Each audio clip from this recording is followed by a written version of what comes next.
In today's video, I'm going to teach you how to copy conditional formatting in Google Sheets. We'll take this process step by step to ensure you grasp every detail with ease, giving you a better understanding of how conditional formatting works and how you can apply it across multiple cells in your spreadsheets. Let's start by opening up Google Sheets. Feel free to use a document you're working on or create a new one for practice. Once you have your sheet open, locate a cell that already has the conditional formatting applied. This is the one you wish to replicate to other areas of your sheet. Now, you'll want to click on that specific cell to select it. The next step is to copy this cell. You can do this by either right-clicking and choosing Copy, or simply using the familiar keyboard shortcut, Ctrl+C on a PC or Command+C on a Mac. Once you've copied the cell, navigate to another cell where you'd like to apply the same formatting rules. Simply click on the new cell and paste the copied formatting by right-clicking and selecting Paste, or using Ctrl+V or Command+V. This transfers the formatting to the new cell you've selected.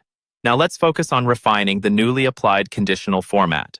Look for the conditional format rules in your toolbar, usually under Format, and click on it. You should see all the rules for the current sheet right here. Identify the rule that has just been replicated. We're going to apply this rule to additional ranges. You'll notice an Apply to Range option. Click to add another range. In the interface that appears, click on the option to Add another range. Let's specifically include cell E2 for this illustration. Adding other ranges is useful if you plan to apply changes to several locations within your sheet without having to repeat the process manually for each one. Once you've specified the new range, click OK to confirm your selections and apply the changes. To see if your rules were correctly applied, try typing something, such as hello, in cell E2. If everything is set up correctly, the formatting should appear as expected, similar to your original cell.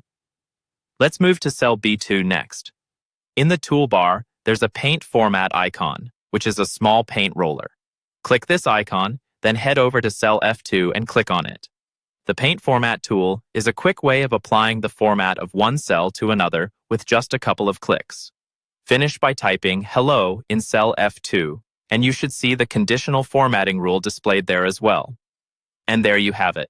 You've now mastered the process of copying conditional formatting within Google Sheets, allowing you to maintain consistency in your data visualizations efficiently. If you regain practice, these steps will soon become second nature. Happy spreadsheet editing!